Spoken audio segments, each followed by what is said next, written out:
اعوذ باللہ من الشیطان الرجیم بسم اللہ الرحمن الرحیم قال اهبطوا بعضکم لبعض عدو، اور اللہ نے فرمایا کہ اب اترو یہاں سے۔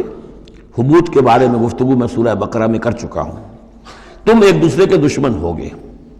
عداوت جو ہے وہ چل رہی ہے، شیطان اور اس کی ذریت اور حضرت آدم کی اولاد، اس کے مابین تو سب سے بڑی دشمنی ہے، مستقل دشمنی ہے۔ باقی یہ ہے کہ انسانوں کے اندر بھی آپس میں دشمنیاں چلتی ہیں۔ وَلَكُمْ فِي الْأَرْضِ مُسْتَقَرٌّ وَمَتَاعٌ إِلَىٰ حِينٍ، اور اب تمہارے لیے زمین میں ٹھکانہ ہے اور ساز و سامان ہے، ضرورت کی چیزیں ہیں، إِلَىٰ حِينٍ، ایک وقت معین تک کے لیے۔ یہ ابدی نہیں ہے، ہمیشہ کے لیے نہیں ہے، ایک خاص وقت تک کے لیے اب تمہیں وہاں رہنا بسنا ہے، اور وہاں رہنے بسنے کے لیے جو ضروری چیزیں ہیں وہاں فراہم کر دی گئی ہیں۔ قال فیہا تحیون وفیہا تموتون ومنہا تخرجون، ساتھ یہ بھی فرما دیا کہ اب اسی زمین میں تم رہو گے اور اسی میں تم مر کر داخل ہو جاؤ گے۔ فیہا تموتون، اسی میں مرو گے، ومنہا تخرجون، اور اسی میں سے تمہیں دوبارہ نکال لیا جائے گا بعث بعد الموت۔ یا بنی آدم قد انزلنا علیکم لباسا یواری سوآتکم وریشا۔ اب یہاں ایک جو یعنی ایک راہبانہ تصور ہی، الٹا قسم کا راہبانہ تصور جو ہے، یوں سمجھیے کہ پیدا ہو گیا تھا عرب کے لوگوں میں بھی۔ وہ سمجھتے تھے جیسے آج بھی دنیا میں نیوڈسٹ سوسائٹیز جو ہیں وہ کہتے ہیں لباس ایک تکلف ہے، خواہ ہے۔ جب انسان کو اللہ نے پیدا کیا تو کوئی لباس نہیں ہوتا، پھر حیوانات کا کوئی لباس نہیں ہے، یہ خواہ ایک تکلف ہے انسان نے جو اپنے لیے اختیار کر لیا ہے۔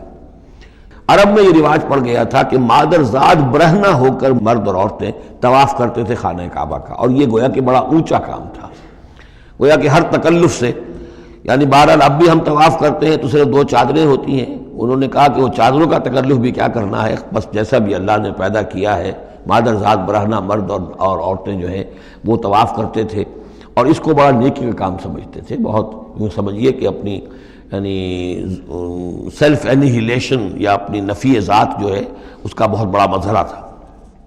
اب اس کی یہاں تردید ہو رہی ہے۔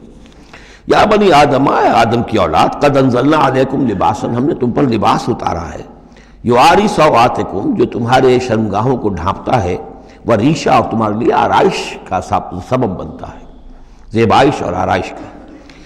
لباس التقوی ذالک خیر، اور اس سے اوپر پھر ایک اور لباس ہے، اور وہ لباس ہے تقوی کا لباس۔ ظاہر ہے کہ وہ سب سے بہتر ہے۔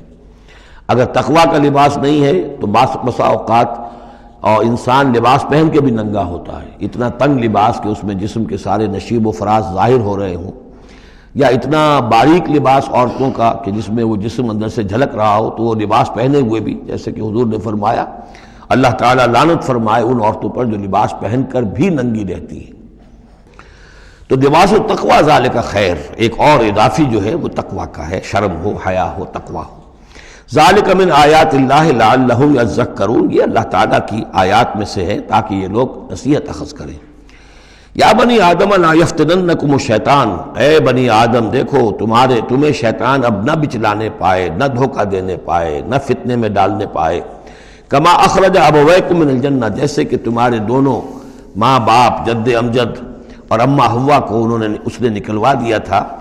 کما اخرج ابویکم من الجنۃ، جنت سے، ینزع عنہما لباسہما، اور وہ ان سے اتروا لیا تھا اس نے ان کا لباس جنت کا، لیریہما سوآتہما، تاکہ دکھائے انہیں، ان پر عیاں کر دے ان کی شرمگاہیں۔ انہ یراکم ہوا وقبیلہ من حیث لا ترونہم، ایک بات جان لو کہ وہ یعنی ابلیس خود، چونکہ اسے بھی چھوٹ ملی ہوئی ہے قیامت تک کے لیے، وہ مسلسل زندہ ہے، اور قبیلہ اور اس کی قوم، اس کی ذریت اور اس کے جو ایجنٹ ہیں جنات میں سے، چونکہ وہ انویزیبل ہیں تو وہ تمہیں دیکھتے ہیں، تاکتے ہیں تمہیں، تم پر داؤ لگاتے ہیں۔ یراکم ہوا وقبیلہ من حیث لا ترونہم، جہاں سے تم انہیں نہیں دیکھ سکتے۔ انا جعلنا الشیاطین اولیاء للذین لا یؤمنون، ہم نے تو شیاطین کو ان لوگوں کا دوست بنا دیا جو ایمان نہیں لاتے، جو ایمان نہیں رکھتے، ایمان نہیں لاتے، تو شیطان جو ہے جیسے گندگی جو ہے اس کے اوپر مکھی آئے گی، ایسے ہی جہاں اللہ کا ذکر نہیں ہے، اللہ کا ایمان نہیں ہے، خانہ خالی را دیو می گیرد، تو وہاں یہ شیاطین جن جو ہیں آ کر اڈا جمائیں گے۔ وَإِذَا فَعَلُوا فَاحِشَةً، اور جب یہ ایک بے حیائی کا کام کرتے ہیں، یعنی ننگے عریاں طواف، قالوا وجدنا علیہ آباءنا، کہتے ہیں ہم نے پایا اپنے آباء و اجداد کو یہی کچھ کرتے ہوئے، واللہ امرنا بہا، اور جب ہمارے آباء و اجداد یہ کرتے تھے تو یقیناً اللہ ہی نے ہمیں اس کا حکم دیا ہوگا۔ یہ گویا کہ ان کے نزدیک سرکمسٹانشل ایویڈنس تھا کہ جب ایک ریت چلی آ رہی ہے، ایک رسم چلی آ رہی ہے تو یقیناً اللہ ہی نے کہا ہوگا۔ قل ان اللہ لا یامر بالفحشاء، نبی ان سے کہہ دیجیے اللہ تعالیٰ بے حیائی کا حکم نہیں دیتا۔ اتقولون علی اللہ ما لا تعلمون، تو کیا تم اللہ کی طرف منسوب کر رہے ہو، یعنی جھوٹ جڑ کر اور جھوٹ گھڑ کر اس کو جڑ رہے ہو اللہ کی جناب میں، جو جس کا کہ تمہیں کوئی علم حاصل نہیں ہے۔ صدق اللہ العظیم۔